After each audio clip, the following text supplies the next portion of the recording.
Good afternoon, everyone. Ladies and gentlemen, brothers and sisters, it is my privilege to welcome each and everyone to this afternoon's program, that is sponsored by the South England Conference on the critical topic of COVID-19 vaccination. Now, before I introduce the layout of the program and also the speakers, I would like, first of all, to invite the South England Conference President, Dr. Emmanuel Osei, to share a word of welcome and also to lead us in prayer. Thank you, Pastor Davis, and a very good afternoon to one and all. As a conference, we have sought to be relevant, dealing with current issues that face our membership and our community. And that's what making disciples, building communities is all about. Our church cannot keep silent during challenging times. The question of vaccines is a current issue.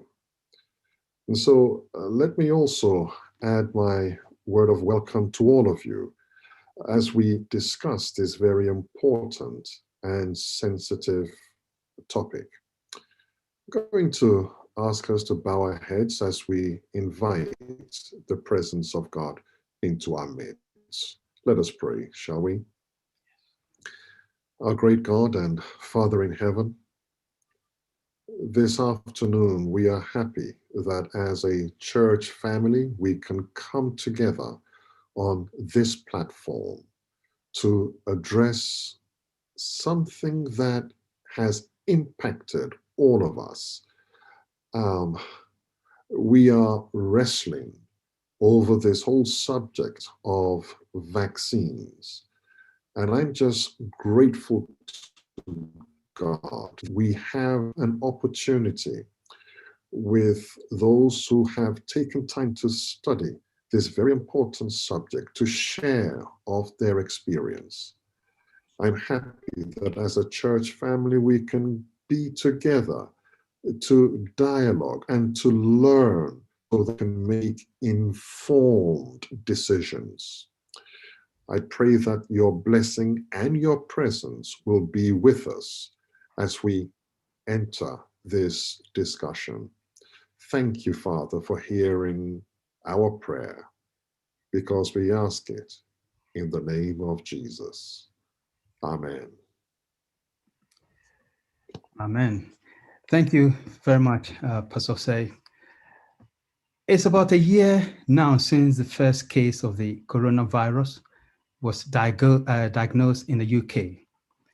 Now, ever since that first case, things have only gotten worse, with the death toll in the UK reaching over 100,000 this week and over 2 million worldwide. We are experiencing a second national lockdown. Our churches have been closed for several months. Scientists have been working hard to find a solution to this global problem. Churches have been praying. There have been collective efforts globally for a solution. Vaccines are now available to deal with the crisis. However, there are issues of vaccine hesitancy and also conspiracy theories. Should we or should we not receive the COVID-19 vaccine? I believe these are the concerns on the minds of many. And as a church, we did ask our congregations over a month ago to see if you can put together various concerns so that we can do the best we can to answer them. Now, let me say that this seminar and Q&A will seek to focus on two areas of the concerns. That is the vaccine in terms of the facts, and secondly, the vaccine in terms of the legal implications. The aim is to make a contribution to help us make an informed decision.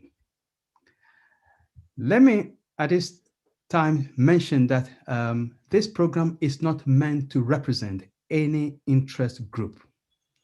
The Seventh-day Adventist Church does not support or promote any conspiracy theories. But also, we are privileged to have with us two individuals from our own conference who are here to help us navigate some of the concerns regarding the vaccine and its legal implications. Now, here is a brief outline of how the program will proceed. There will be a 50-minute preamble by each of our speakers. After that, there will be 1 hour of Q&A. The Q&A will be in two parts of 30 minutes each, with a 5-minute break between them. The first part will deal with pre-received questions from various churches within the South England Conference. The second part of the Q&A will be questions you post via the chats and Zoom and on YouTube. We may not be able to answer all the questions, that is question by question. We may look at them in terms of themes. And there is somebody on the YouTube page who will be compiling questions, the questions that are posted there. With the huge numbers attending this seminar, I will also request that your questions are posted in the chat rather than verbalizing them. For those of you on the Zoom platform, please keep muted throughout the duration of the program. The program will last for 2 hours. I now have the privilege of introducing our speakers. I will introduce each of them just before their individual presentations. And the first speaker is Dr. Chidi Ngwaba. Now, for those of us who don't know Dr. Chidi Ngwaba is a leading lifestyle doctor. He trained in surgery, general practice, and lifestyle medicine at Cambridge, UCL, and also Johns Hopkins University in the USA. He has 4 degrees in science and medicine. His passion is to reverse and prevent chronic diseases. He is also a founding member, a board member of the European Society of Lifestyle Medicine, with over 20 years of experience as a national and international health speaker. He has also presented TED Talks on reversing disease. He has served at the South England Conference for almost 12 years, 6 years as Men's Ministries Coordinator and 6 years as Health Director, where he continues to serve.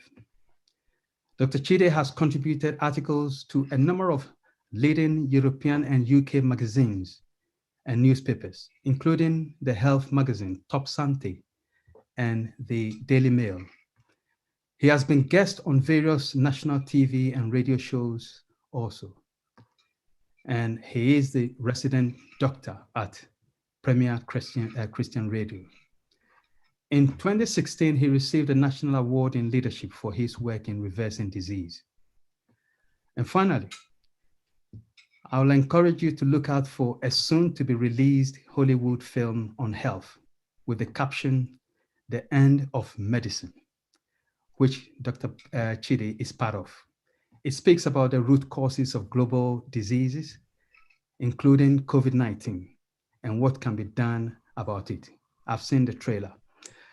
Ladies and gentlemen, my pleasure to present to you our first speaker, Dr. Chidi Ngwaba.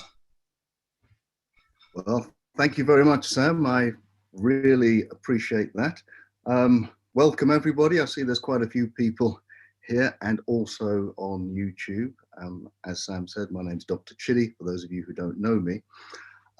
Well, we don't have much time, so I'm going to get right into it because this is a concern that many people have, and that is demonstrated by the fact that there are so many people here.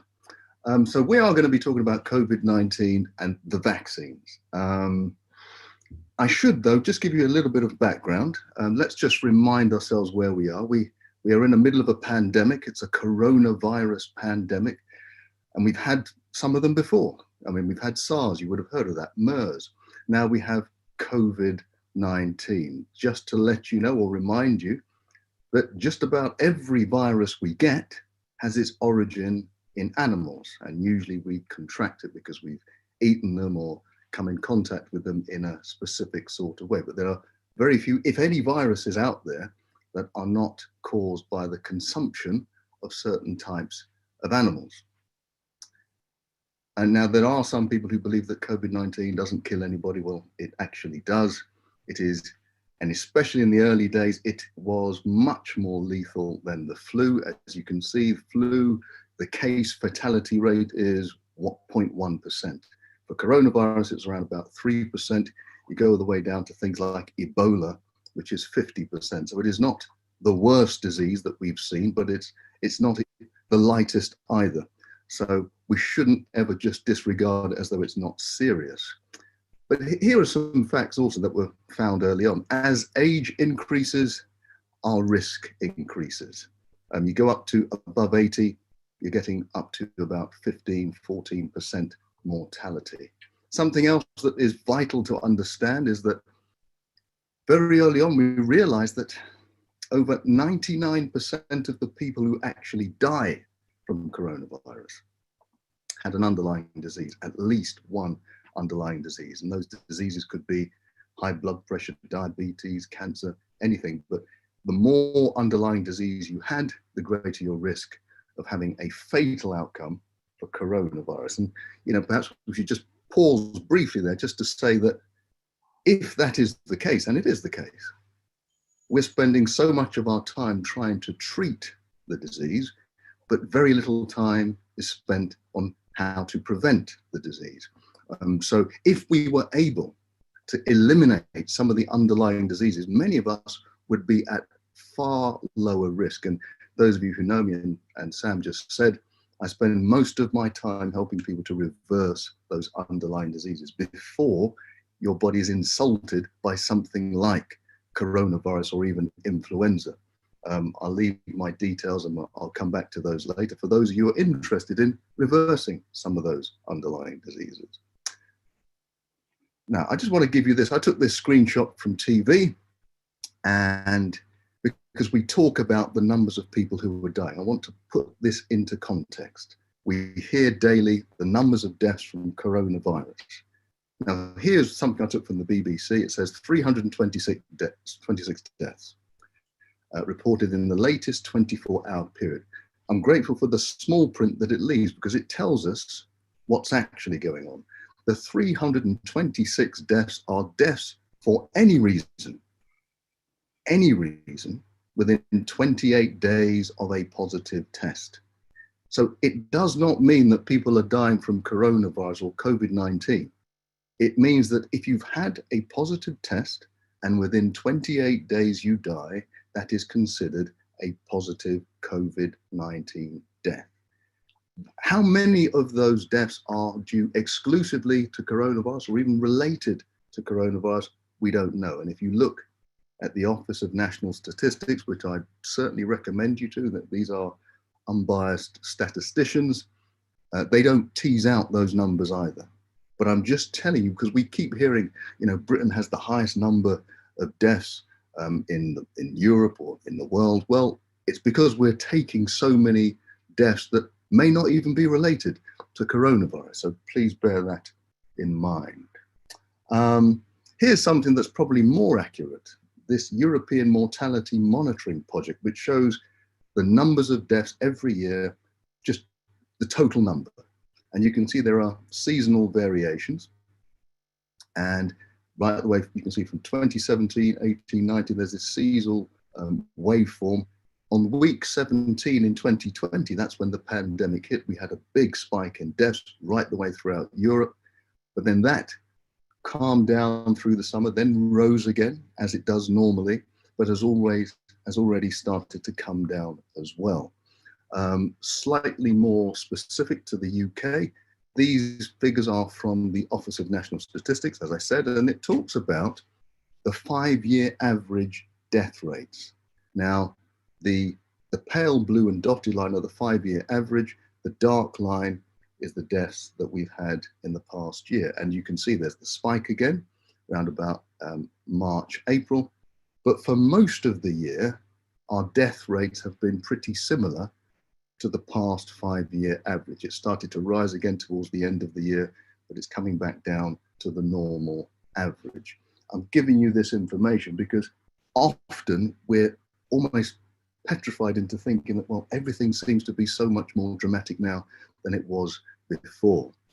Even when you hear about hospital cases hospitals that are filled up, and we say, you know, they're full to bursting, we're sending people away. Those of you like me who have been working in the NHS over the years know that pretty much every season we get this sort of problem. Every single year we have the headlines. The hospitals can't cope. We have a problem in our NHS in terms of funding, but that's a different matter. I like to look at some of the research that's coming out of Oxford University because it tells us some of the interesting case fatality ratios. And I recommend this to you. If you go onto the Oxford University website, it is the Department for Evidence-Based Medicine. So Oxford University's Department of Evidence-Based Medicine, and there is a professor there called Professor Carl Hennigan who runs it. And he has been documenting all of the deaths and the relationship between infections. And this case fatality rate really says, well, how many people are getting COVID-19? How many people are actually being tested positive? And how many people are actually dying? So back in March of last year, many people, it was a high rate, and it was that 3%. So 3% of the people who get COVID-19 were actually dying. Throughout the year, that number continued to drop, and by November, it came to about 0.3, 0.4. So it went down by a factor of 10, and that it has continually gone down, even with the new variant. So with the mutation, even though it spreads a lot quicker, the numbers of people who are dying because of the virus have still continue to go down. Let's just talk a little bit about immunity. We keep hearing about this thing, herd immunity. When are we going to get to herd immunity? Well, the scientists tell us that, well, in order to have herd immunity, which means you get to a certain population of people with the disease or cover that can then protect everybody else, it's usually about 60% where we need to get to. So, but we only see the antibody population is, as you can see, New York, 20%, London, just under 20%. So that seems very far removed from getting to herd immunity, which is why we're looking at promoting vaccines to get everybody up there so we can get herd immunity. But this actually does, it does negate the idea of total immunity, because immunity isn't just from antibodies. Most of us, even if you've been exposed to a virus, you're not going to have a positive antibody test, because there are other ways that we get immunity. And one way is through T cells. So T cells, there are those active white blood cells that go out, attack viruses, break them down, and then they multiply because they're now ready for another insult. And that's what gives us immunity. You know, actually, I should pause and say, well, one of the great things about vaccines, and they are great, I mean, they've saved billions of lives over the years, is that they don't actually cure you, they actually get your body ready to defeat an infection yourself. They boost your own immunity so that when the next insult comes, you can defeat the virus or whatever. Now, T cells will live in your body, and they will live and reproduce for the rest of your life, and they will protect you. So it's not just antibodies that protect you, it's also the T cells, just so that you know that. Okay, let's talk a little bit more about the vaccines then. Right, let me show you. So these are the five that are out at the moment. AstraZeneca is the one that we have produced in this country with Oxford, but there are different types of vaccines available, and they have different shelf lives, and they can have different mechanisms of storage. Those ones that need ultra low temperatures are the ones that don't have any preservatives in, and the AstraZeneca one doesn't need such a low temperature to store it. But let's look at some of the findings. So, there is a big concern with some people about what are the ingredients of vaccines. Some people think that there are fetal material or there's mercury involved. Well, these are the ingredients and they're published on the CDC. There is no fetal material. There are no aborted fetuses being used for these vaccines. That is the absolute truth. Neither is there any mercury involved, if people are afraid of that. But you must say that if you're going to have a vaccine, some of the reasons why they put certain chemicals in is so that it challenges your immune system and makes your immune response a lot harder, but they don't necessarily put mercury anymore. And these vaccines, there is no mercury. Okay, let's get down to the detail. Now, I'm just showing you this. It's not terribly complicated, but these are the results of the Moderna lab test. And let me try and explain it for you. So in one column, you can see it says events vaccine, and in another column, it says events placebo. Placebo is the fake drug. So you give one set of people the actual vaccine and another set of people the fake drug. It doesn't have any efficacy in terms of COVID-19, and they don't know which one they got. And then they go back into the community and we see how many people get symptoms. You can see at the top it says Moderna symptomatic. These are not deaths, it's symptoms. So you can see on the left with the events vaccine, you can see at the, let's say the second row, 12 people got symptoms out of 15,181. For the same, for the placebo, it was 187 out of 15,170. So that is then presented as a 93% benefit, because 12 is, 187 is actually 93% larger than 12.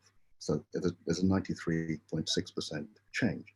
But what that really means is this. It means that if you have the vaccine, you are 99.9% protected from having any symptoms. If you don't have the vaccine, you are 98.8% protected from having any symptoms. So the difference between the two is the judgment you're going to have to make as to whether you wish to take the vaccine or not, because it means if you don't have the vaccine, okay, I'm 98.8% protected anyway.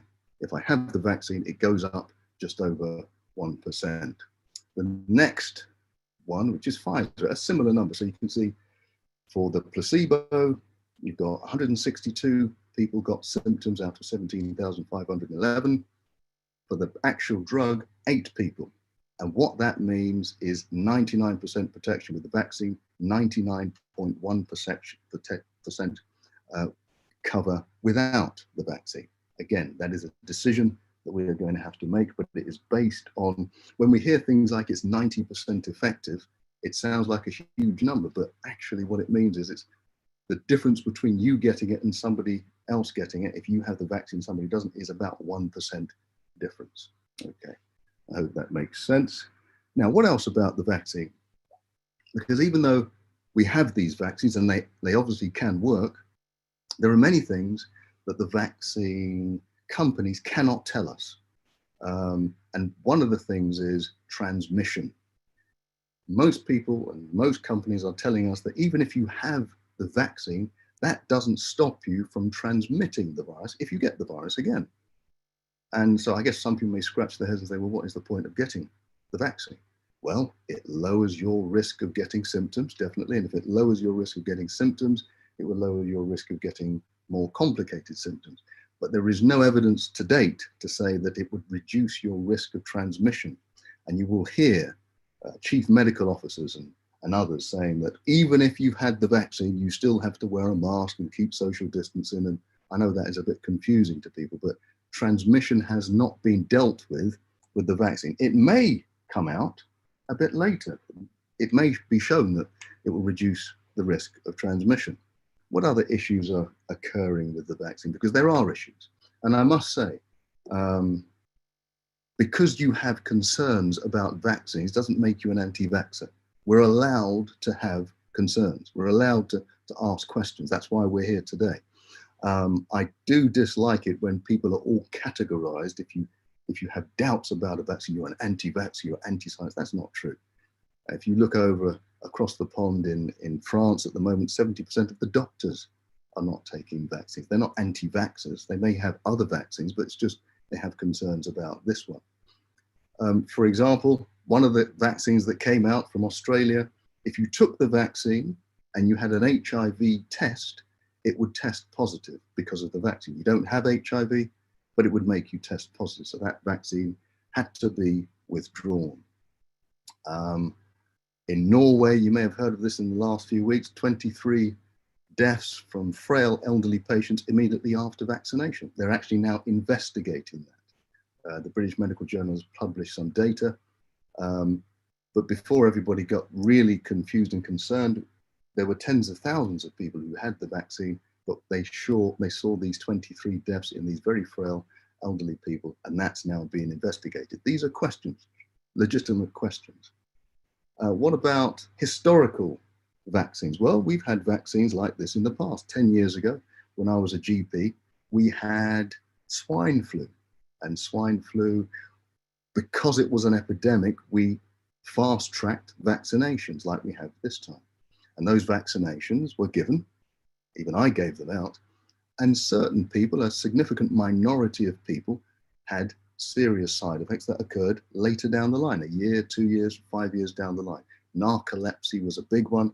This is how people can just fall asleep. So these people are not able to drive, they can't work because they can fall asleep at any time. They had other autoimmune problems. And it's been so difficult for some people that even in the House of Commons in 2016, they were debating the compensation for people who had had swine flu vaccination. They still hadn't got their compensation. So these are obvious concerns that people may have. I would say this though, as I'm coming to the end, and that is that we've talked about the fact that underlying disease is a big issue for COVID-19. It actually turbocharges your underlying disease so that you can't really escape from it. But there are other issues, and we've heard that Black and Asian people are more at risk of getting COVID-19 or severe complications of COVID-19. To cut the long story short, the biggest cause for that, one of the biggest causes, is that we are low in vitamin D. You know, Black people living in the West, in the Northern Hemisphere, in Britain and North America, we have lower levels of vitamin D because we have less sun and we have darker skin. In this experiment, in this study, we see the green column represents people who have adequate levels of vitamin D. If they get COVID-19, they have mild symptoms. The orange is where they have pretty low levels of vitamin D, and red is where they have very low levels of vitamin D. And as you can see, when you go from right to left, you're going from mild, ordinary, severe, and critical levels when you get COVID-19. And there's a big study that was done in Indonesia that showed if you had normal levels of vitamin D, you only had a 4% chance of mortality. If you had low levels of vitamin D, that went up to the 80s and 90%. There was clear evidence to suggest that vitamin D is vital when it comes to protecting ourselves from the complications of COVID-19. So what do I say? Look, you know, I'm not here to tell you what to do. I'm only here to give you some information. But we must remember that we are all different. So even if I come to a conclusion myself of what I should do, I have weighed up the risks and the benefits. Well, that's for me because I know my age, my level of health, all of those factors. And that may not be the same for somebody else. I'm saying this because whatever decisions we make, they must be our decisions. And I know Pastor Kavaloh is going to be talking more about that. But even when we make the decisions, let's not then judge other people based on our decisions, because other people have different risks to us. So I'm just saying that and leaving it there just so that we can have a less fractious debate now and in the future. Again, I'm leaving up my details if you need to contact me about any of those things, but also we'll have our discussions after. Okay, back to you, Pastor Sam. Thank you very much, Dr. Chidi, for that in-depth presentation in your preamble. Without wasting much time, our next speaker is Dr. Brighton Cavallo. And I would like to say it is a delight to introduce him. Dr. Brighton Cavallo is a theology graduate of Seleucia University in Zimbabwe. He later attained a Master of Theology and PhD degrees in ecclesiastical history, both from the University of Edinburgh.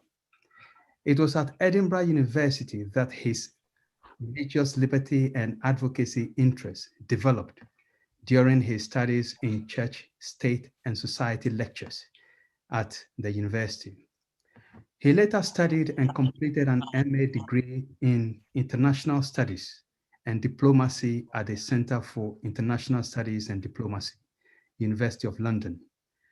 He subsequently pursued a course in international legal studies at Duncan House, the law school of the University of East London, and was successfully awarded a Master of Laws, LLM, degree with distinction.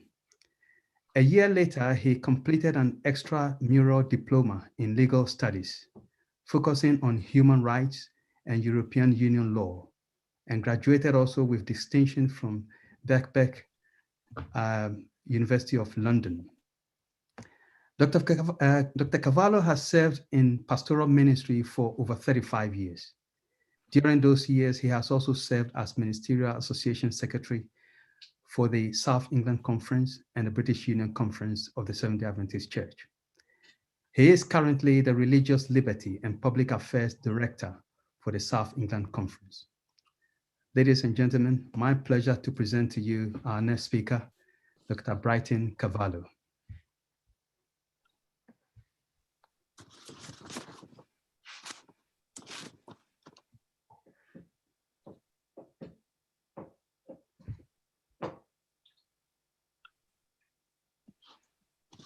Thank you, Dr. Chidi, for that insightful presentation. Much appreciated.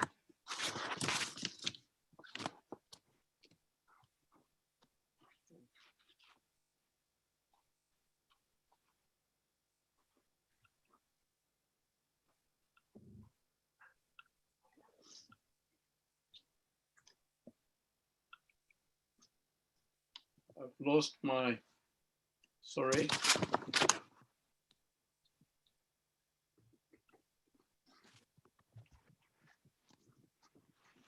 Can you hear me? Yes, we can hear you clearly. Oh, my apologies, I've lost my script. First and foremost, I would like to offer my condolences to all those who have suffered the loss of a loved one or loved ones since the coronavirus began, both domestically and internationally.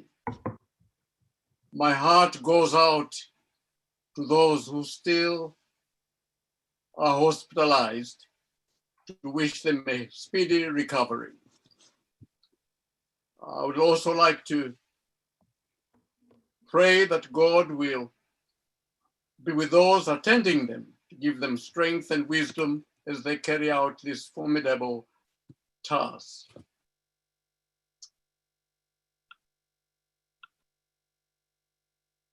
The World Health Organization has described vaccine hesitance as a syndrome of the reluctance or refusal to vaccinate despite the availability of vaccines.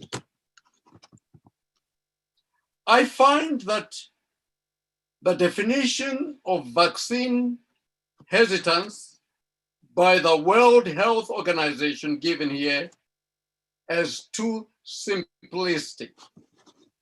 For in my opinion, it fails to acknowledge one's liberty of conscience, human rights, and civil liberties. I will intend to explain later what I mean by that. Suffice to say, while the focus overall and the close attention of COVID-19 vaccination and immunization program has mainly been placed more on the scientific and the medical evidence and the restrictions, measures taken by policymakers following that evidence of science and medicine. I believe, however, also that the legal ramifications and implications of this matter of COVID-19 virus has not been clearly communicated to the general public, particularly in the context of this term, vaccine hesitance. Let me give you at this point 2 examples.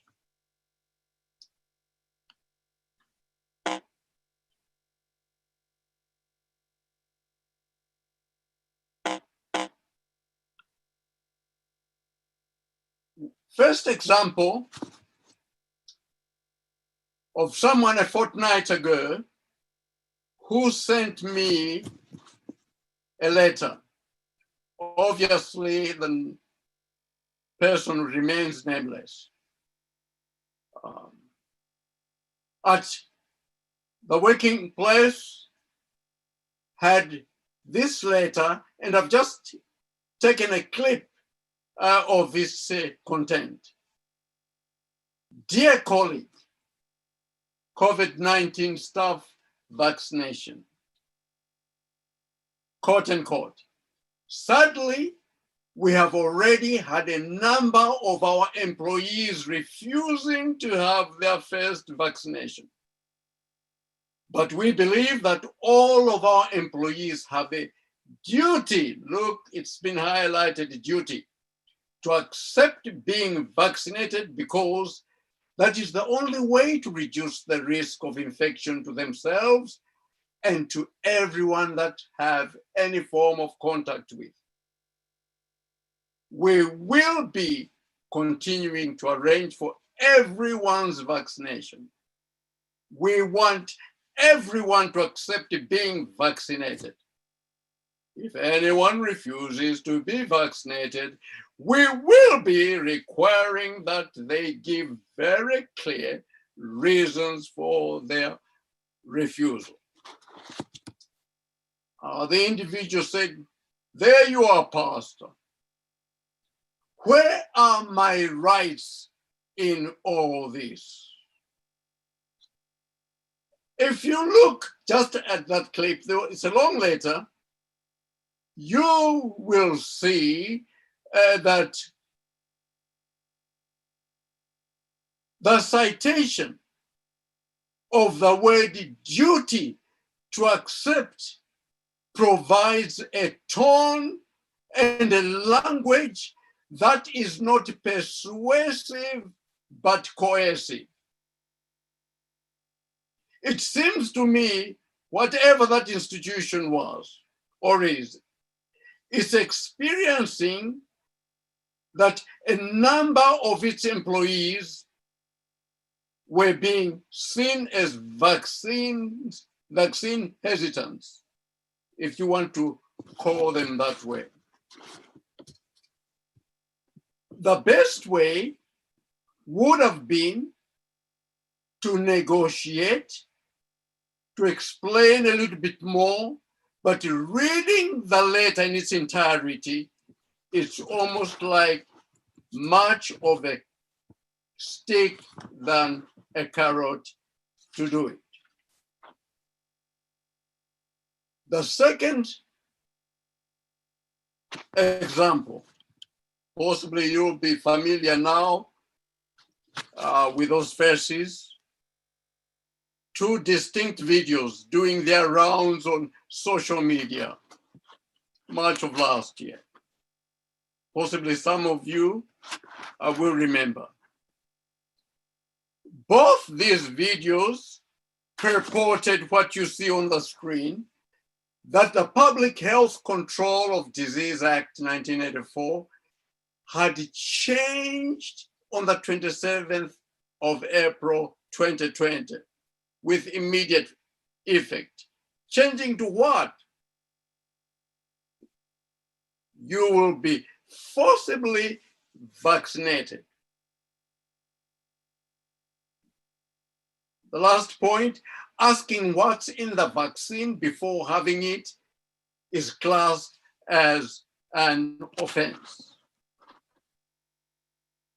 A section of the community, even some of our members, just accepted that without questioning whether it was true or not. It was interesting. Following this, obviously the Public Affairs and Religious Liberty Department, you remember, we came back to you and said that had not taken place. As a matter of fact, the Public Health Control of Disease Act 1984 really was dealing with a smallpox when it had erupted. I will come to that in a little while. However, what is interesting, in order to begin to counteract the misinformation on the social media, I now would like to turn to number 10 Downing Street on the 4th of May, press briefing. The Honorable Matt Hancock, possibly most of you know, he is the Secretary of State for the Health and Social Care. He provided some explanation of compulsory vaccination. I want you to listen to what he will say now. On the question of whether to make it compulsory, I think that the extent of the public's reaction to following the lockdown shows that we will be able to achieve very, very high levels of vaccination without taking that step. And so our task is to ensure that it is, in the first instance, we support the science as much as possible, because we can't. Okay. 18 days later, having given quote unquote, as you heard him, I think the extent of the public's reaction to following the lockdown shows we'll be able to achieve a very high level of vaccination without taking that step, without taking which steps of compulsory vaccination. So confident. 18 days later, on the 21st of May, a member of public by the name of Finlay from Anderson asked this question, quote unquote, if a vaccine is developed, will it be mandatory? If not, how will you bridge the difference in opinion between those who believe it necessary and those who don't?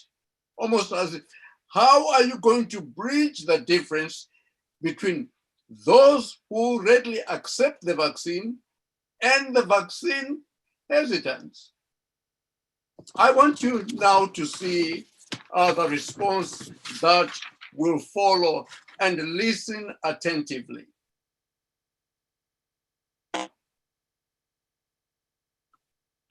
Finlay asks, if a vaccine is developed, will it be mandatory? And if not, how will you bridge the difference of opinion between those who believe it necessary and those who do not?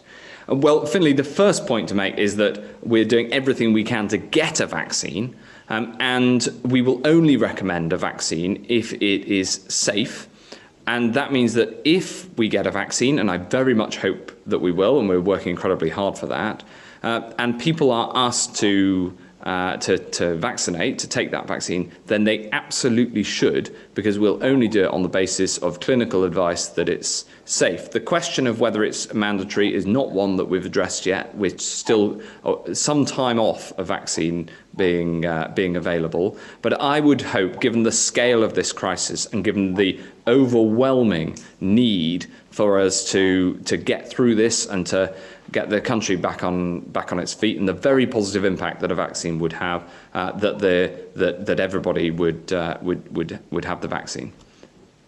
Can I add an additional point on that, which is essentially a technical point?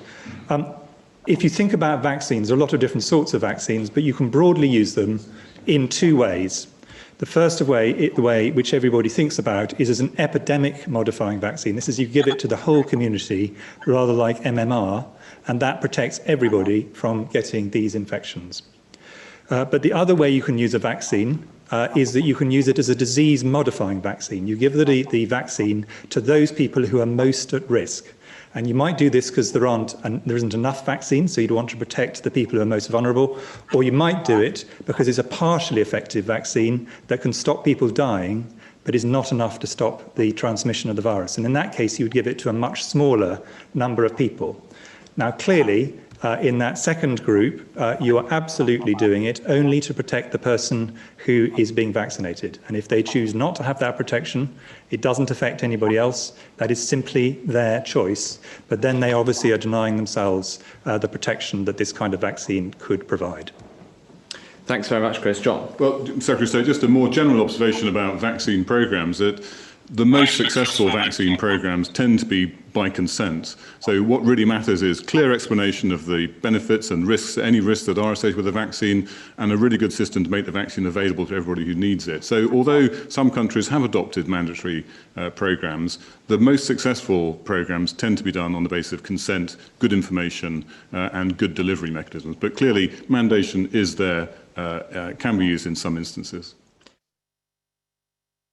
Okay. You will have noticed that the two medical experts, Professor Chris Whitty, the latter part, but more importantly, Professor John Newton, said vaccine programs were more successful when done by consent, not mandatory, not by force or coercive.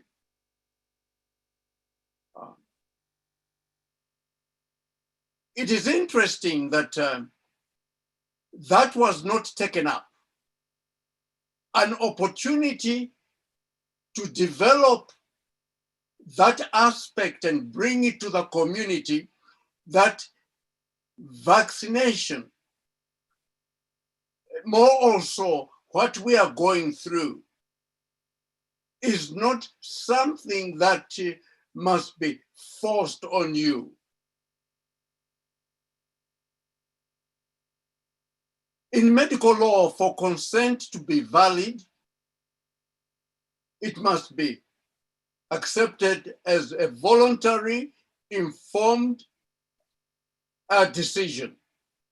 And the person who has accepted the information must have the capacity to make sense of it and make his or her own decision. You'll have heard the latter part, possibly Professor Newton talked about mandation. He may have been referring, I hope, to those who are incapacitated, mentally ill, or minors where a third party may represent them. After this presentation from number 10 Downing Street, it was so amazing that newspaper picked the inconclusive kind of approach of the issue of mandatory vaccination up, quote unquote. It's a contrast to comments Hancock made on the 4th of May, when he suggested a vaccine would not be compulsory. The social media picked that one up. The point I'm trying to bring to you at this point now is a lost opportunity to develop that understanding of consent. If I bring to you that the consent is built in common law,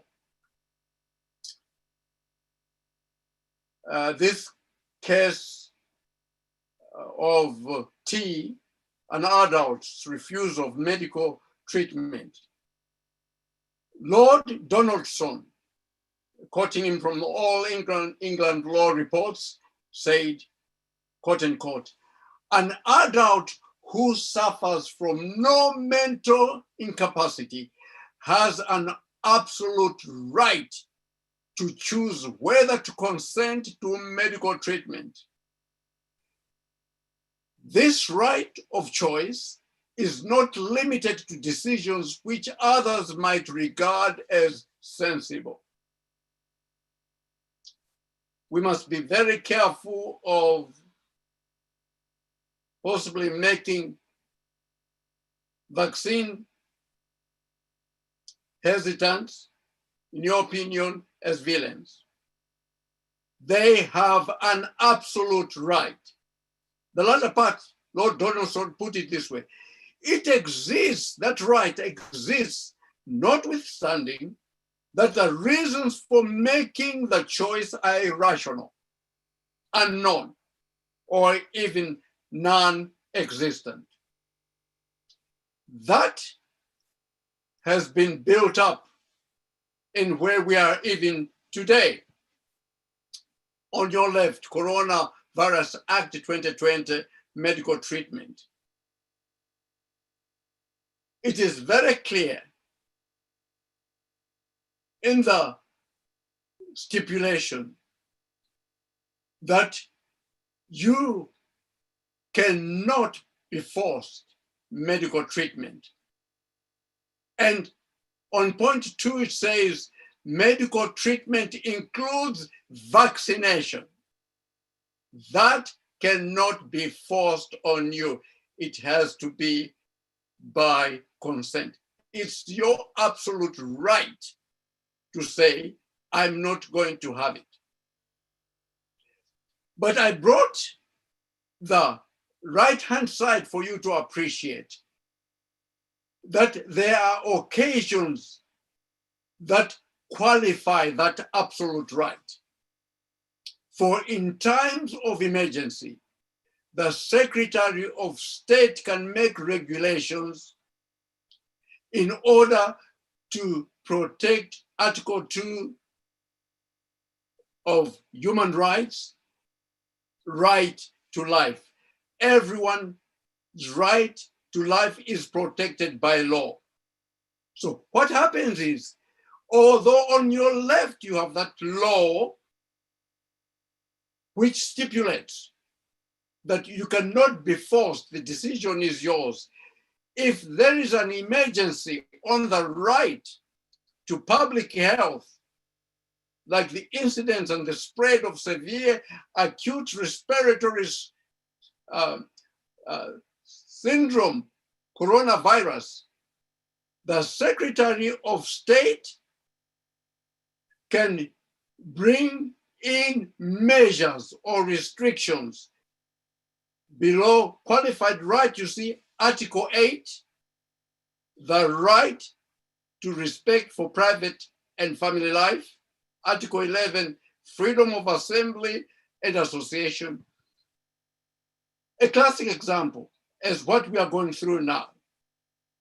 The Secretary of State can make regulations, and these regulations can curb your human rights.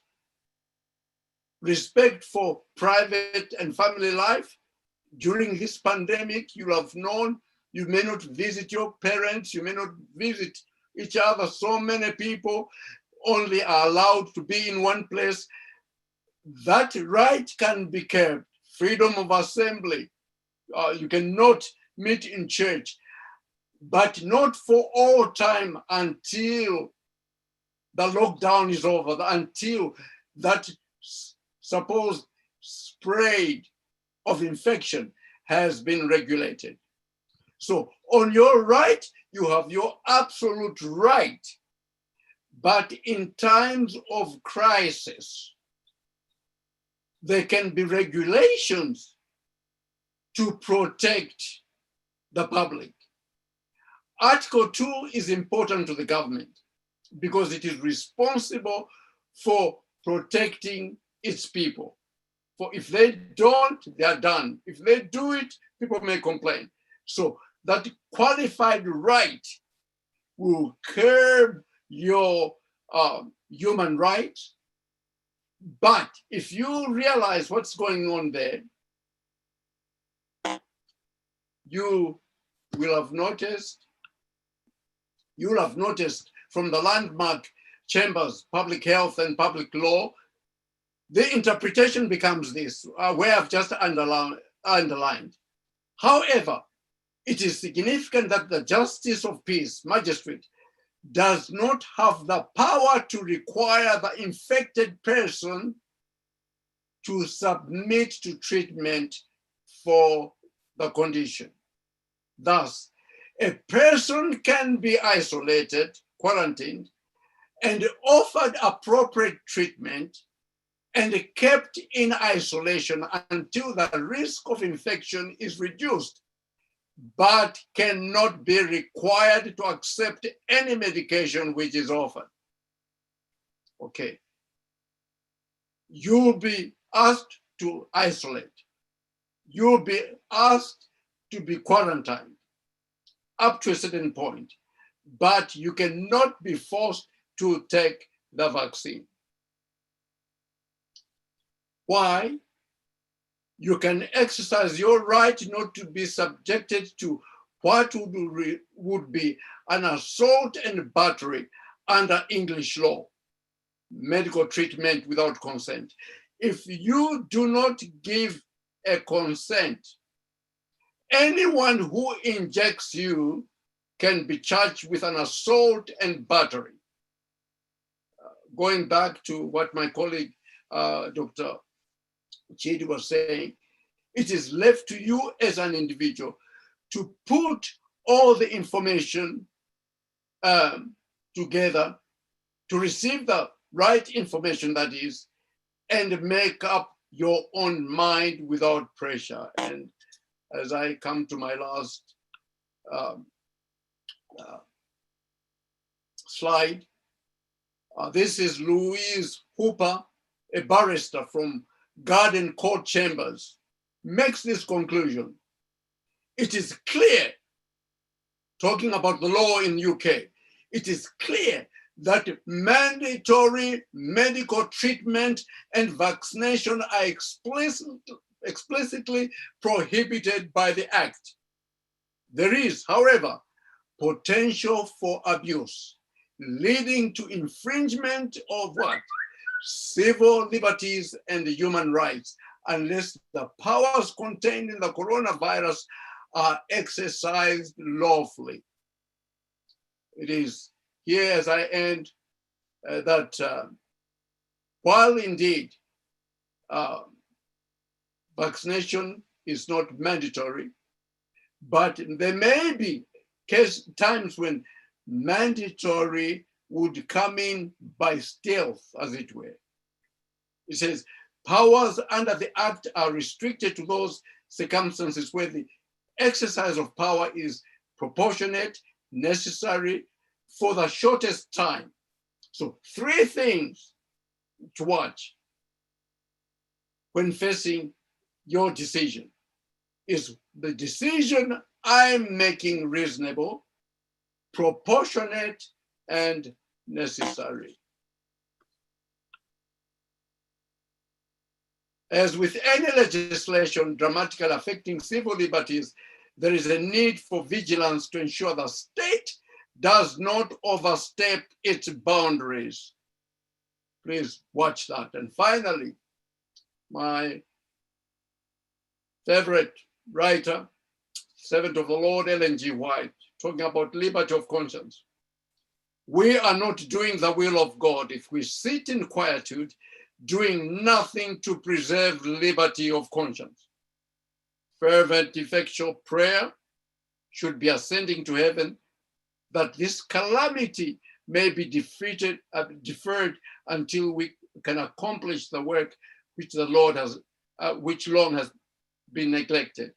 Let us therefore be more in earnest prayer, and let our work in harmony go along in harmony with our prayers. Let me leave you on that note.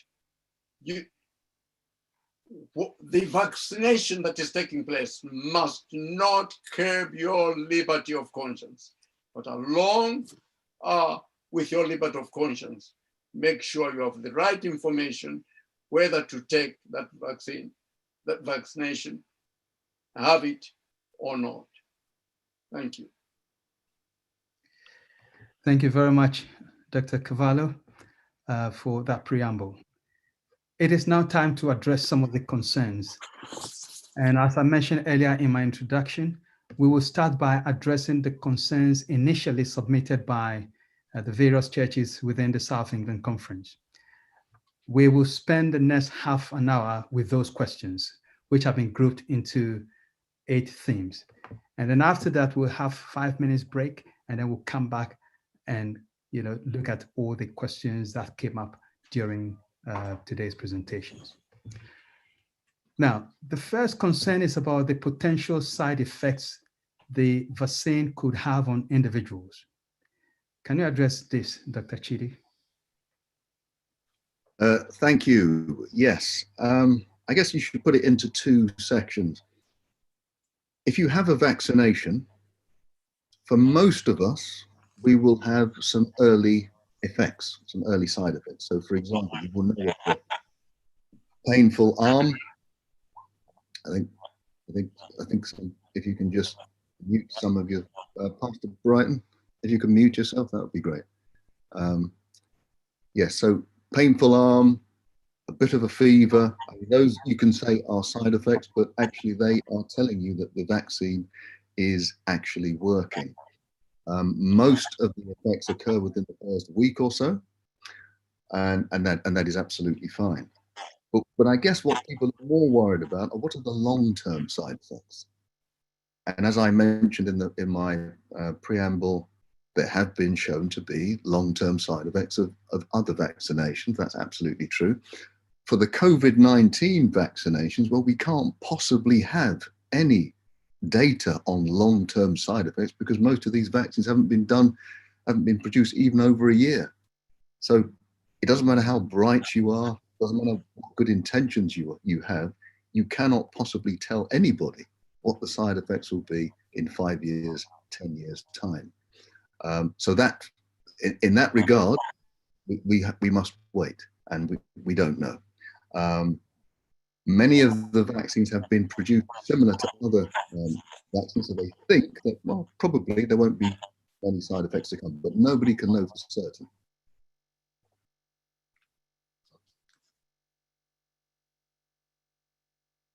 No, you're still muted. Sam, you're still muted. Sorry, thank you very much for answering that question. The second one is with regards to the pace of production as opposed to other vaccines in the past. People are having concerns. What would you say, in terms of how quickly this vaccine was made? Yes, I mean that is obvious. These vaccines have been produced in record time. The normal life cycle for producing a vaccine, having it thoroughly tested, is somewhere between 10 and 15 years. We've done it in less than a year. I have no credit. I didn't make any of these vaccines. in less than a year. So obviously there has to be some concerns. I've heard the explanations. I've heard the fact that it's been a global effort, and they have been they've had access to many more people, many more testing sites. I get that, but part of the testing is in the length of time, as I just said, that it takes to show up any side effects. You can't rush that. It's just like trying to rush, you plant a seed and you try and rush the apple tree or the orchard coming. It's not possible. You have to wait and see. It's, I don't think anybody can say what will be the end result, but yeah, it has definitely been sped up. It's up to us to make up our mind as to whether we think that has been okay and legitimate, or whether we still have question marks. Thank you very much. I will ask you a third question. A lot of people have concerns about the RNA and DNA effects of the vaccine on humans. Okay. What can you say to us about that? Okay, all right. So I'm going to try and take us all back to biology lessons. And you think about that cell. There's a cell body, and it has that nucleus in the middle. The nucleus is where all the DNA exists, the transcript for our own being, really. Every protein in our body is coded in the DNA in the nucleus. Now we're hearing about RNA. RNA is used to make proteins. So if you know that double helix form of the DNA, it will open up, and then codes will go down to the open up, if you like. It's like a zip that opens up, and then codes will be added to the open zip, and that becomes RNA, and that can go out of the nucleus into what we call the cytoplasm, and that's where proteins are made. The RNA vaccine goes into the cytoplasm and makes proteins. Okay, that's fine. So what the vaccine company says, that it doesn't then affect the DNA. It doesn't affect our DNA. That sounds great, but we actually don't know what will happen in the future, because there are enzymes. There's an enzyme called reverse transcriptase, for example. Those of you who know anything about HIV know that there's a defective enzyme, reverse transcriptase. That is the enzyme that helps RNA messages to go back to DNA. We don't know how that's going to work. I'm not going to make it more complicated for you, but all I can say is, at the moment, from the test that they have, they're showing that there's nothing that affects our DNA from the test that we have so far. And we're supposed to be happy with that. But all I can say is we don't know about the long-term effects. Thank you very much for that answer. I will ask you a last one before I come to Dr. Kavaloh. Now, a lot of people have shared information about some of the contents of the vaccine. Yeah. Is the vaccine extracted from diseased fetus? Okay, all right. I did show a slide. Let me just go back to it. I'm just going to share again for those who didn't see. Well, the short answer is no. There is no, at the moment, there are no vaccines that have any derivations from fetuses. These are the actual ingredients of the vaccines. Yet they've got long names and chemical names, but there are no fetal products.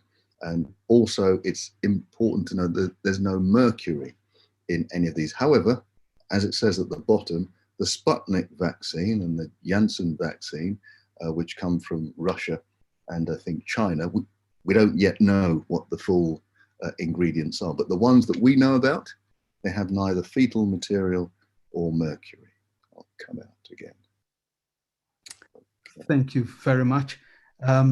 I'll come back to you again later, but for this first half, which is dealing with the questions submitted by our various churches, I will ask some of the questions relating to religious liberty and also our freedom. Now, Dr. Kavaloh, one of the questions that came out from the churches is, what can the SEC do about our concerns? Can the SEC influence the government with our concerns? All right. What can the SEC do about our concern? Let me begin with the SEC President, Dr. Emmanuel Olse. Since the beginning of the COVID-19 pandemic, he has had, particularly throughout this period, a weekly newsletter.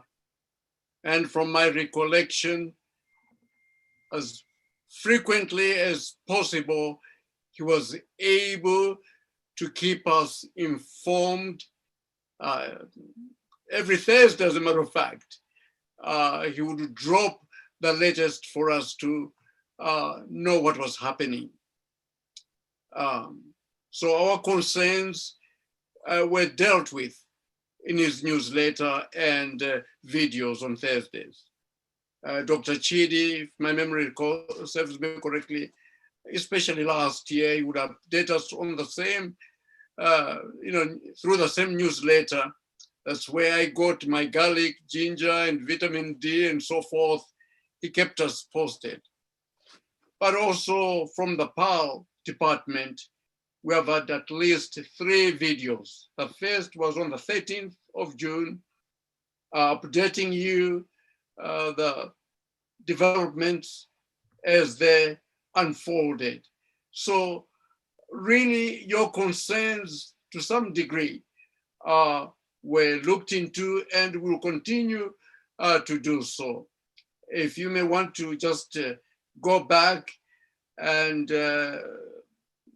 possibly, if I may say, contact the SEC media for any information that was, especially last year, recorded that could be of some help to you, particularly the videos. They are worth watching. Coming to what can the SEC do to influence the government?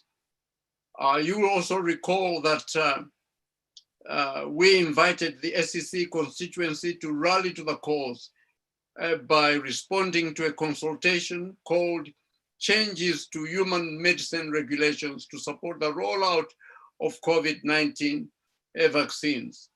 We as Seventh-day Adventists must not be timid to engage with the powers that be. Indeed, in your question, what can we do to influence the government? When we are contacted through the consultation, it's one way of influencing the government. But finally, the UK Parliament Human Rights Joint Select Committee put out a call for evidence on the government's role to COVID-19 human rights and called the public and organizations to provide them with a response. The South England Conference did exactly that under the title UK COVID-19 Vaccination Human Rights Compliance, Compulsory or Consensual. A 1,500 words copy. We're able to put it together, forwarded it to the committee, and we thank God it was approved. You can read it for yourself on their website in the House of Parliament under the code Kavaloh 174 or on our SEC website. So what can we do to influence the government? Through consultations, and when we are asked, even by them, let us seek to respond. Through those means, God will work out a way of reaching to them with our message as well, I believe, in due course. Thank you. Thank you, Dr. Kavaloh. The next question is, I know you did shed some light on it during your presentation, but what can you say regarding those with concerns about the breach of their personal freedom and rights? Indeed, as in conclusion, I hinted that we ought to keep an eye on legislation, particularly when it affects our civil liberties. we ought to be vigilant. Obviously, categorically, they will say, well, vaccination is not mandatory, but there will be other ways to bring in that. I can tell you that the South England Conference, particularly the power department, we are hoping to open up a section where we can signpost you. We will not take over your cases per such, but we can signpost you to relevant institutions, legal institutions, which could give you sound advice. Please, dead and gone must be the days of just running to that social platform, coming up with things that make situations even more complex. Make sure that the decision you make is sound and well. So if indeed you are concerned about the breach of personal freedom and rights, seek advice. We may not guarantee to answer all your problem, your circumstances, but we'll do our very best that you are attended to, as it were. Thank you. Now, the next one is foregoing unvaccinated exposes others to risk, and this violates their rights. What do you have to say about this? Oh, albeit very briefly what we talked earlier. If they foregoing unvaccinated myself exposes them to risk and therefore violates their rights, I want to make it clear, me too have my rights. That's where we are at now. Don't feel you don't have rights. Three things will be mitigated.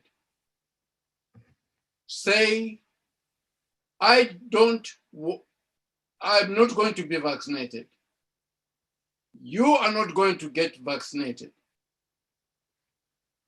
You want to be vaccinated. What really will come into play is what they're now calling a balancing act of two competing interests. One group is not just dismissed. I have my right, you have your right. The complex of this thing rests here. We heard from Dr. Chidi earlier on. Although you will opt out to be vaccinated, does not mean you won't get others infected. Don't think that I've received my vaccination, I'm safe. You could still transmit infection to someone else. But what is now being looked into are three things. They will take your situation and mine as competing interests in context, and base it as our decision we make reasonable, necessary, and proportionate. I can go into details with that, but that's where we are right now. If a situation may come that there is a contention, there will be a balancing act of your right and my right to accept or not to accept. Yeah. Thank you very much. Thank you very much. Now, I will ask a last one before we take a 5 minutes break. And this is getting the vaccine receiving the mark of the beast? No, categorically no. Well, the long and short of it, if you consider that the term mark of the beast has to do with worship, false worship. Mark of the beast, false worship. Then you should be saying to yourself, what is the opposite to the mark of the beast? Vaccine? COVID-19? No. The opposite to mark of the beast, false worship, the opposite to it is the seal of God. So that explains. You can't bring, it does not say marks of the beast, but one mark. Because if you remove that mark of false worship and bring vaccine, you are not left with a mark, but something else. So, in fact, the other day I was surprised that most of our young people can explain a little bit about the mark of the beast. But you ask them, what's the seal of God? Never heard of it. Can I be the first by encouraging myself and many others? Let us focus now on the seal of God, true worship. And the mark of the beast will pale into insignificance. But when we highlight it, we bring other accessories that don't mean anything. We do violence to the word of God. Mark of the beast has to do with worship. The opposite to that with worship. Oh, well, you may tell me, Pastor, we are no more in our church buildings because of vaccine. Well, at least you are worshiping wherever you are. The right day. Thank you. Thank you very much, Dr. Kavaloh. We will now take a 5-minute break to stretch your legs and take in some fluid. When we come back, we will be answering your live questions.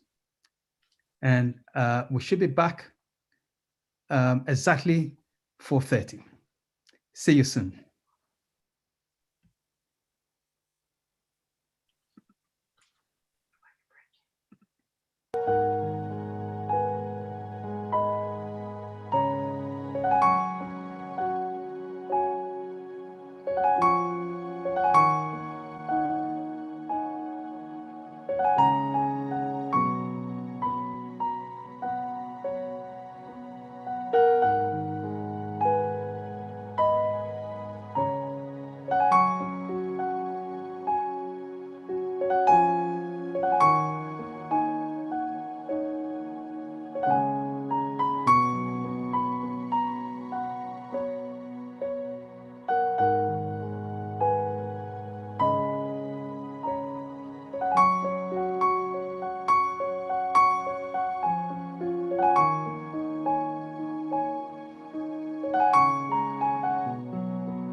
Hello and welcome back.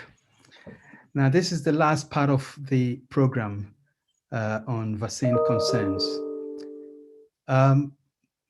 With my team, we have compiled all the questions from both YouTube and also those on Zoom. There are a huge number of questions. There's no way that we can answer all of them, but I'll be picking them as we go and answer them accordingly.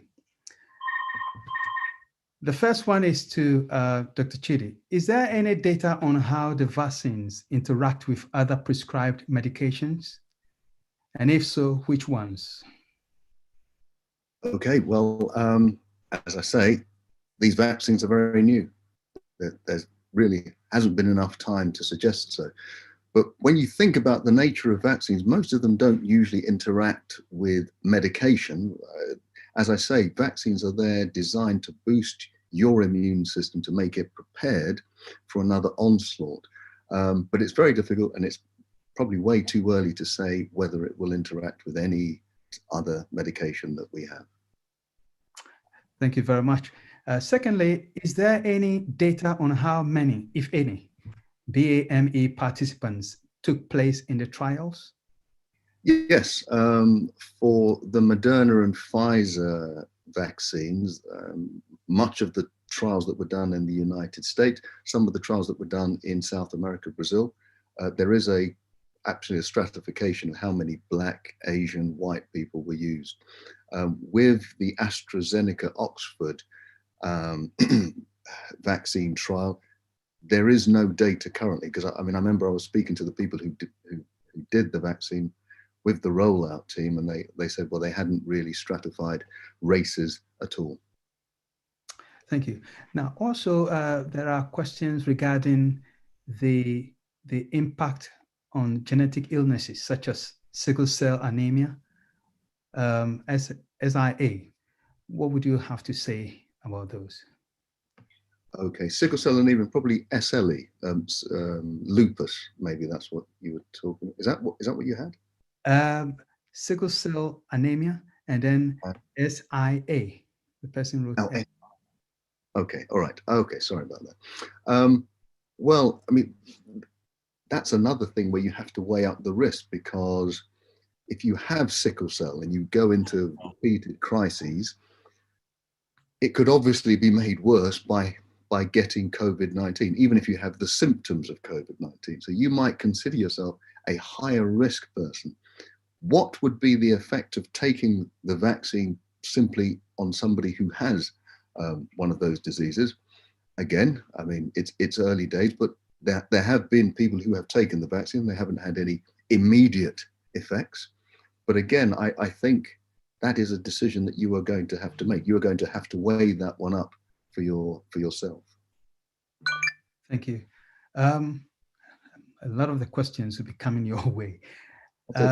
Usually, how long is it before a negative or positive side effect manifests itself? Like Bell's palsy and so on. Oh, like Bell's palsy. Well, most of the signs that you get with a vaccine are very early. I mean, they occur within the first 2 weeks. And as I said, the common ones are pain, fever, sometimes a headache and things like that. But those are effects that are telling you that the vaccine is doing its job. Your body is now mounting a response to the either attenuated vaccine or broken down vaccine, or the RNA that has been produced. However, the longer term side effects, they can last up to, or it can take up to a year, 2 years, 5 years before they are actually demonstrated. So you've got the short term, and some of the short term ones can be quite dramatic. So for example, the ones that they are looking at with the Norway, very elderly, very frail people who actually sadly died after taking the vaccine, they happened within days. During some of the trials, there were people who had side effects, certain side effects such as things called transverse myelitis, which is a type of multiple sclerosis. These things can happen reasonably quickly as well. Thank you very much. Now, Dr. Kavaloh, what should a person do if they are being coerced in taking the vaccination in their job? Yes, quite a very good question. This is a new ground in which we are entering. If I have to be straight to the point, as you heard, Louise Hooper, one of the most eminent in the city, barrister, it's now time for us to be on the lookout, because while indeed the government may be trumpeting it's not mandatory, but things are coming through slowly but surely. As I cited, that small clippet from workplace frightened the individual. I think the best thing to do is to seek legal advice. I can't stress that enough. Don't suffer in silence. Where we are at now is that you cannot be forced. In fact, as a matter of fact, if you were forced or cajoled into taking a vaccine now, there will be a charge of battery and assault from whoever that individual. But situations are going to come in a roundabout way to put you under pressure. Please make sure you seek sound advice, not from the social media, sound advice. As I said, we are hoping to, in fact, I was just talking with, I'm not a trained lawyer, although I've read something about law, but a colleague who lives just down the road is a barrister. And I've been wanting the individual to help us some places we can go. The person has even said that's where the battle lines will be now, because people will be doing in workplaces, in traveling as they please. So while I may not have a definitive answer, don't suffer in silence. If we have some links or some signposting we can do, we'll do all we can. But this is an uncharted ground now to look out, because indeed you'll be pressurized, but don't think they are right. Thank you very much. The next one is, I think this is to Dr. Chidi. If I stick to a healthy diet, do I still need to take the vaccine? And if so, why? Okay, so at the beginning of the presentation, I stated that 99.3% of people who have died from COVID-19 had underlying health conditions. Those underlying health conditions are usually lifestyle conditions such as diabetes, hypertension, heart disease. That means they are related to what we do, related to what we eat, how we exercise, and how we think in terms of stress. So obviously, a great way to reduce your risk is to have a healthy lifestyle. A great way to reduce your risk, in fact, the majority way to reduce your risk is to get rid of underlying health conditions if it's possible. So yes, a healthy diet will help, absolutely, there's no question about it. But even if you have a healthy diet, you can still get COVID-19. You can still die from COVID-19. It's about risk though. You are at less risk if you have a healthy lifestyle. You're at less risk, but you're not immune. So please, nobody be surprised if you see me getting COVID-19. It's possible. Okay. Okay, thank you. Now, I think this will also relate to it slightly. So if someone has had antibodies as a result of COVID-19, do they still need to have the vaccine because the period of vaccine immunity is unknown? That's a good point. So just thinking about how the immune system works, the immune system prepares you, if it's been exposed to a virus or an antigen, it then gets its army together so that it is now ready for the next onslaught. That's what a vaccine does, but that's also what exposure to a virus does. Now, the very latest studies tell us that up until now, right the way since the beginning of the first wave up until now, people who have been exposed to COVID-19 are protected from getting it again. Now, you will always have, well, let me just state that properly. They're not protected from getting it again. What they're protected from are the severe consequences of getting it again, because when you have a vaccine, or even if you've been exposed to the disease, you will still get the disease again. There's no force field around you to prevent the virus getting into you.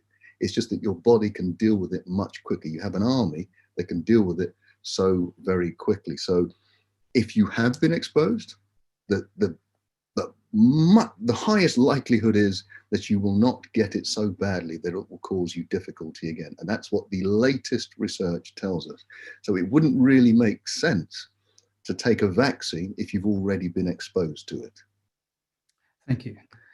Another one is, as there have been no long-term studies on the safety of mRNA, what is the assurance level for taking it? Well, that's a good question. So, I mean, they have to do a high level of scrutiny about whatever medicine that comes out, absolutely. But again, we cannot know the very long-term effects. So we're all kind of in the dark at the moment. For all the experiments they've done, they've seen no significant issues with mRNA vaccines, but I can't stand here categorically and say before you, well, there's no problem. Nobody can. Thank you very much. Now, somebody also asked, has the COVID-19 virus been sequenced yet? If not, how can you produce a vaccine for something that hasn't been sequenced yet? Yes, it has been. It has been sequenced, but that's exactly how they produced the vaccine. And in fact, later on last year, towards the end of last year, the reason why they knew there was a genetic mutation is because they had been sequencing and they'd noticed the difference. Thank you. What are the risks for pregnant women? Yeah, so I think you may see that pregnant women are not advised to take vaccines right now because we don't know the risk. One of the reasons for that is we tend not to test new medications, vaccines on pregnant women. However, there have been several women who have been pregnant, had the vaccine, and have given birth to healthy babies. Off the top of my head, I can't quite remember the number, but it's in the low hundreds. Okay, so far we have seen no effects on fetuses who have had their mothers been injected with any of the vaccines. Thank you. Medically, when is it assumed that a new medicine or vaccine is 80%, 90% plus effective? And when does the trial period actually end? Well, so that's a reasonably good question, because the evidence I showed you for the data was done over a reasonably short period. So you do from 2 weeks up until about 6 weeks, 8 weeks, and you see whether the person gets COVID-19 or not. And that's kind of like the ballpark figure. Sometimes they do it 3 months, 6 months, but within that time is usually when they're trying to test to see whether people have actually got the symptoms of COVID-19 or symptoms of any disease, or have evaded the symptoms. But obviously it's kind of a lifelong trial. And I'm sure all of the people who are taking medicines must be being, or should be being followed up, and as to whether they get the disease, because some people may take the vaccine and still get the virus. That will be interesting information to know. Thank you for that. Another question is, and then after this, Dr. Kavaloh, I'll come to you. Dr. Chidi, what are the efficacy studies of the AstraZeneca Oxford vaccine, if it is available? Yeah, it is available, and you can just go onto the internet. The Lancet journal. Now, the Lancet is the most senior, the most respected medical journal in the world, and the Lancet journal has published the full data, the methods, the aims, the conclusions of the AstraZeneca vaccine. It was published several months ago. I have read it about 5 or 6 times, and I must say, and it's a difficult read, but if you persist with it, go to the conclusions, and it will give you the data and the numbers. But it's freely available. The Lancet Journal. Dr. Kavaloh, who can we consult for legal advice? As I say, we are on course to put something together along those lines, depending on the profession and such like. If individuals are out there and are concerned at this moment, let them not hesitate to send their details to the SEC. Not that we'll take your cases, but we will do our very best, you can rest assured, so that we signpost you to the right person, depending on the nature of your issue and problem. We're in the course of putting something together. I think it would be premature just to say it on top of my head at the moment, but please do drop us a line, and we'll do our very best. But let me say it's an uncharted area. Organizations will be making their own stipulations here and there and still get around this mandatory issue. But don't be intimidated by that. First and foremost, I believe we serve a good God, in spite of what man does to us. Challenging times, but let us see this as an opportunity.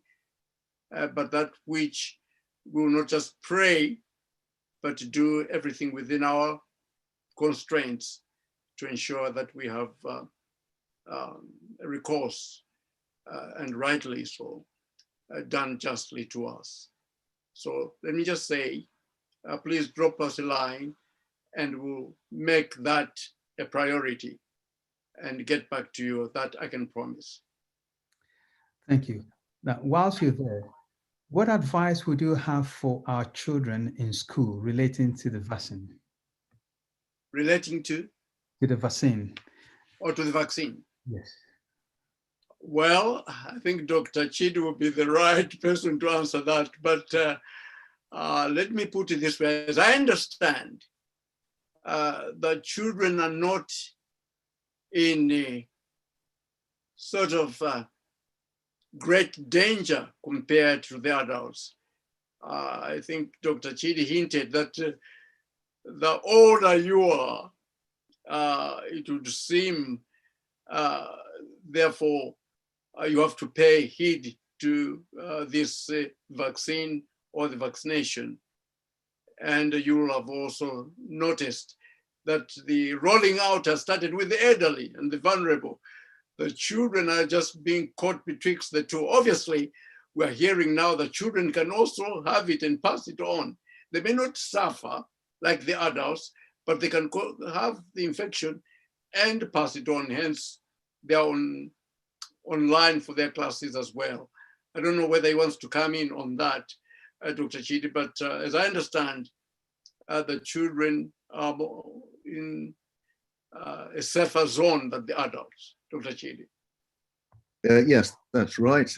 Ever since the beginning, we've known that, yes, first of all, they don't get the illness at such high numbers. I mean, almost no children get it. But the question was, well, do they pass it on? And the early studies suggested not only do they not get it, they have there's a much lower risk of a child passing on a virus that they may harbor, but not have symptoms to.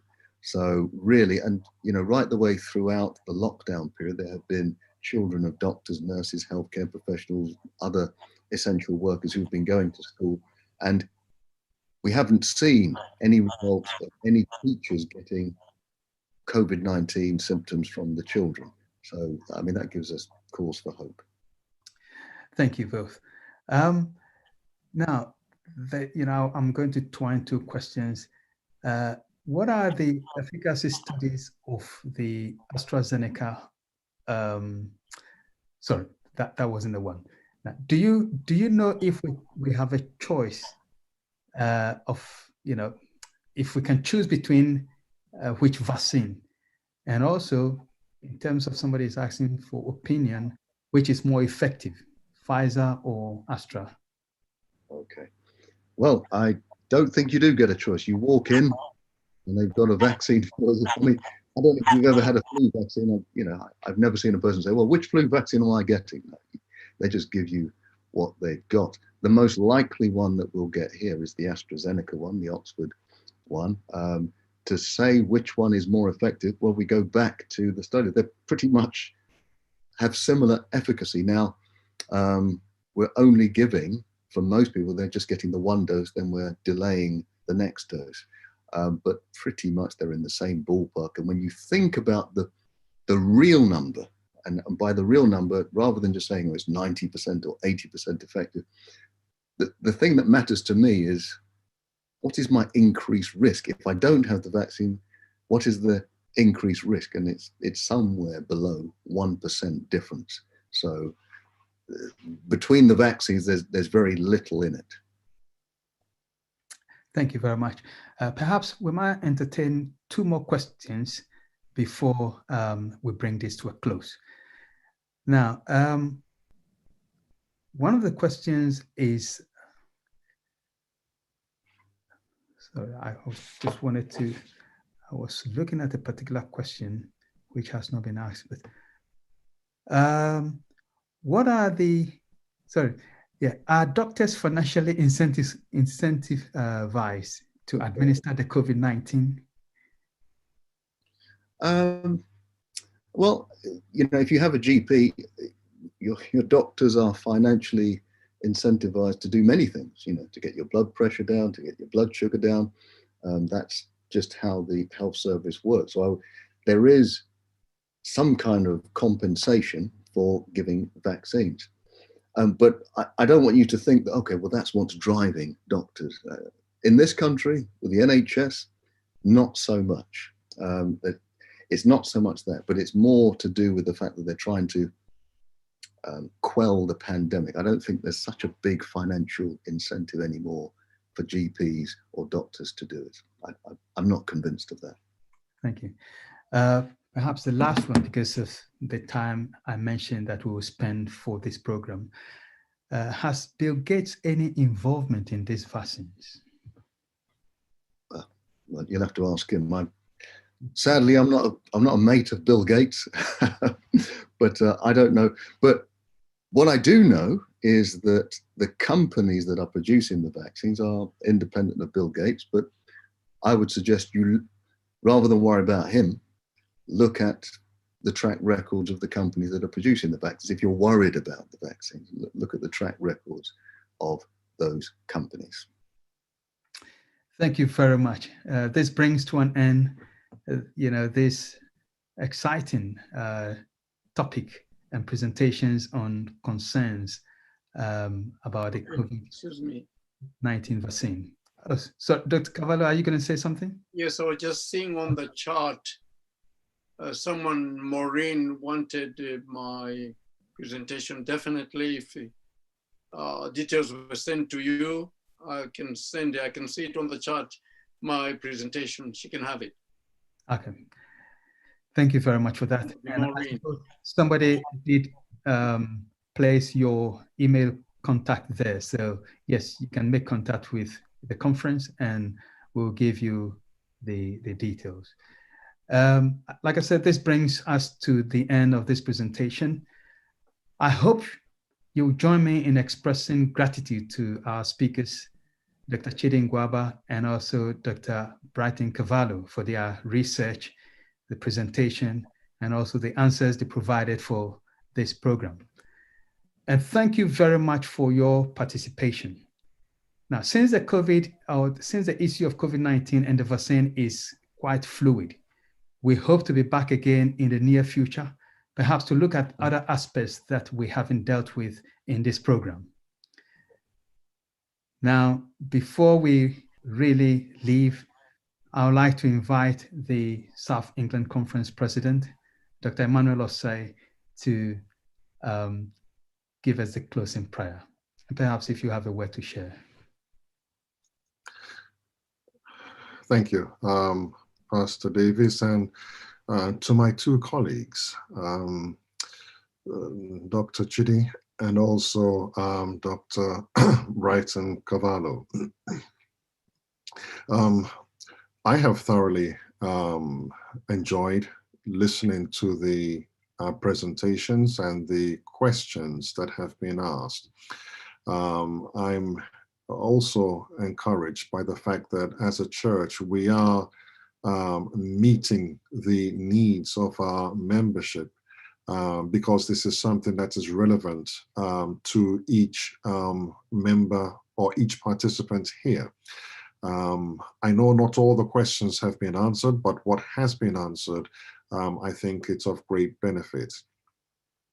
We will continue to watch as things unfold. We will continue to give more study, and we will continue to make ourselves as a conference available to update our membership with the necessary information and to give directions where we're able to. You notice that in both presenters, they haven't stated that you should or you shouldn't.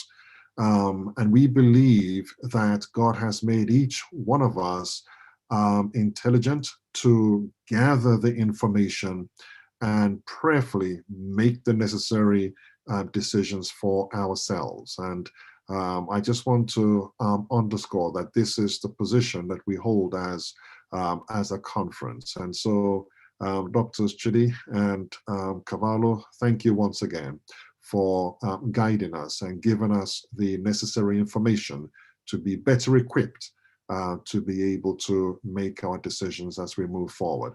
Would you kindly just bow your heads with me as we thank God for the time that we have been able to spend together. Let us pray, shall we? Our gracious Father in heaven, this evening we give you thanks for your church. We thank you because you are the head, you are the leader of this conference. And even though as finite beings, we don't have all the answers, we are like children looking to you to give us the necessary guidance. Thank you for giving the knowledge to individuals who have taken time to study and to be able to share with us of their expertise. It is my prayer that as a church family, we would continue to seek your face and prayerfully, under the guidance of your Holy Spirit, make intelligent decisions for the benefit of ourselves and for our families and communities that we reside in. I want to pray a special blessing upon each participant here, upon their families, that as time goes on, we will be close to you and we will make those decisions that will bring honor and glory to your name. Thank you for being with us during this time, and we pray that you will continue to be with us, especially those who have been affected by the COVID-19. Bless them, I pray, in Jesus' name. Amen. Amen. Amen. Thank you very much. And thank you all. And thank you for participating. God bless you. Thank you.